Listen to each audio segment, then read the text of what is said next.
শুভেচ্ছা ছোট্ট বন্ধুরা।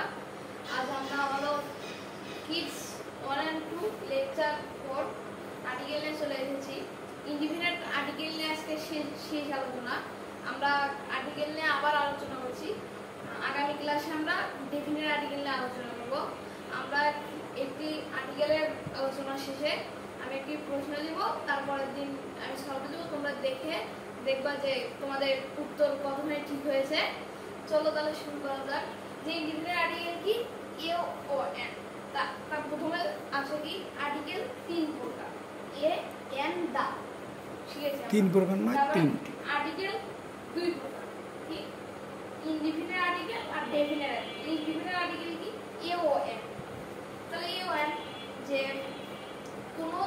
কোনো ওয়ার্ডের সামনের অক্ষর বলতে ওয়ার্ড যদি এন কনসোনেন্ট হয় তাহলে কি বসে, এ বসে। আর যদি ভাওয়াল হয় তাহলে এন বসে। যেরকম যে এন অ্যাপল, এন অ্যাপল, এনটা হলো আর্টিকেল, এটা হলো ডেফিনিট আর্টিকেল। অ্যাপলের এ কি, ভাওয়াল। ভাওয়াল কি জানি আমরা কয়টি, 5টি। এ ই আই ও ইউ, এই 5টি যদি থাকে তাহলে তার সামনে এন পড়ে। আর ব্যতিক্রমে কি, যদি ভাওয়ালের উচ্চারণ কনসোনেন্টের মতন হয় আর যদি কনসোনেন্টের উচ্চারণ ভাওয়ালের মতন হয় তখন এন বসে আর এ বসে। তাহলে বুঝেছি। তাহলে একটা কনসোনেন্টের উদাহরণ দেই, এ বুক।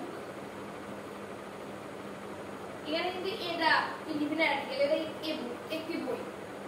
তাহলে বোঝা গেল।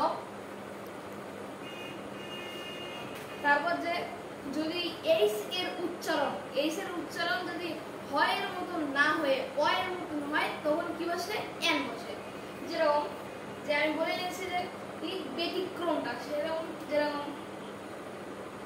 N H O N, honest man, মানে একটি সততা ব্যক্তি বা সত্য ব্যক্তি। এন হনেস্ট ম্যান, এখানে কিন্তু এইচ থাকা সত্ত্বেও এন বসে, honest.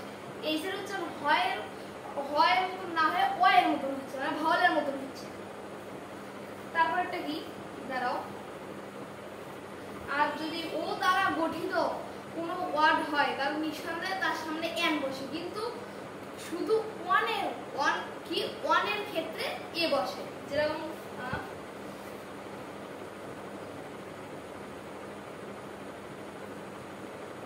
give me an orange, give me an orange, এটা গেল এন ও দিয়ে শুরু।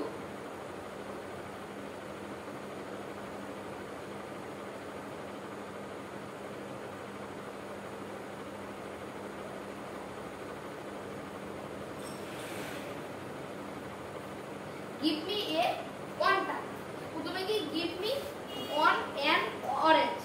এখানে কিন্তু দেখছো যে ও দ্বারা শুরু।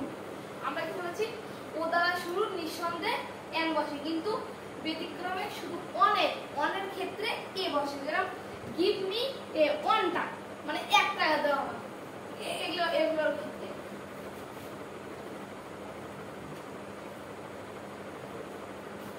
কনসোনেন্ট দিয়ে শুরু ওয়ার্ড যদি ভাওয়ালের মতন উচ্চারণ হয় আর তাহলে কি বসে, এন বসে। আর যদি ভাওয়ালের মতন ভাওয়াল থাকা সত্ত্বেও যদি কনসোনেন্টের মতন উচ্চারণ হয় তখন এন বসে। যেরকম এন ইউ আর, এন হাওয়ার, এখানে কিন্তু এইচ থাকা সত্ত্বেও এন বসেছে, এন হাওয়ার। এইচটা যখন হয় এর মতন উচ্চারণ হয় কিন্তু অ এর মতন উচ্চারণ হচ্ছে এখানে। তারপরে আরেকটা কি জানা যেতে পারে, এ। তাহলে আমরা দেখেছি যে এন হাওয়ার ছিল। এখন এ যে একটা তৈরি করো তোমরা, যে সেটি আমাদের কমেন্ট বক্সে তোমরা দিয়ে দিবে। আজকের কাজ তোমাদের এটা। তারপরে কি থাকে, যে ব্যবসা বাণিজ্যের প্রথমে এ ও এন বসে, কিন্তু সেটা নির্দিষ্ট করে। যে যেরকম এই যে বলতে পারো ইজ আ ডক্টর, সে একজন ডাক্তার। এখানে কিন্তু এ বসেছে, আমি বলছি কি ব্যবসা বা বাণিজ্য। তাহলে ব্যবসা বা বাণিজ্য, একজন ডাক্তার, সে চিকিৎসক, সেই হিসাবে এ বসে। আর এন কোথায় বসবে? He is an engineer. He is an engineer. সে একজন কি ইঞ্জিনিয়ার। এখানে দেখো তফাৎটা হলো এ, এখানে কি বলছে কনসোনেন্ট, আর এখানে কি ভাওয়াল। এই ই এই আই ও ইউ ভাওয়াল, আর কনসোনেন্ট 27টার মধ্যে ডি একটি করে, সেগুলো। আর হলো সংক্ষিপ্ত রূপের প্রথমে সংক্ষিপ্ত রূপের কি হয়, যদি ভাওয়াল থাকা সত্ত্বেও যদি সংক্ষিপ্ত রূপে যে কনসোনেন্টের মতো উচ্চারণ হয়, এখানেও কিন্তু এ বসে।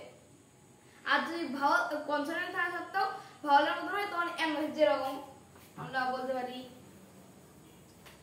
যে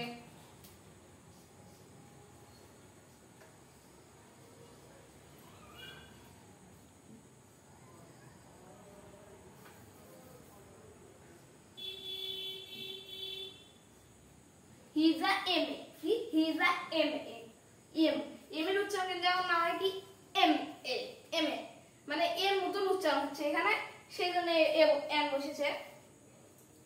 তারপর কি এক জাতীয় ক্ষেত্রে এ ও এন বসে। এক জাতীয়, যেরকম স্কুলের একজন শিক্ষার্থীকে বলতে তাকে উদ্দেশ্য করে। আর যদি বলা হয় যে একজন একটি ক্লাস বলতে শুধু ক্লাস 1 না, পুরো বিশ্বের যত ক্লাস আছে সব ক্লাস, সেই এক জাতীয় পক্ষে তখন বসবে এ। আর এন বসবে কখন? যখন পুরো জাতি বলবে। যেমন হি ইজ আ স্টুডেন্ট, সে একজন ছাত্র। আর কি হবে? she is an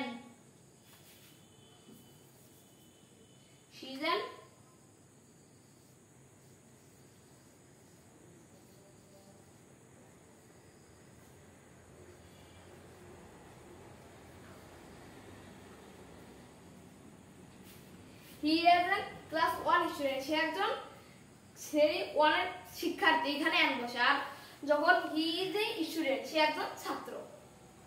তাহলে ছোট্ট বন্ধুরা, আজকের মতো এই পর্যন্তই। আবার আগামী ক্লাসে দেখা হবে ডেফিনেট আর্টিকেল নিয়ে। তোমরা ততক্ষণ পর্যন্ত সুস্থ থাকো, ভালো থাকো। আল্লাহ হাফেজ, বাই।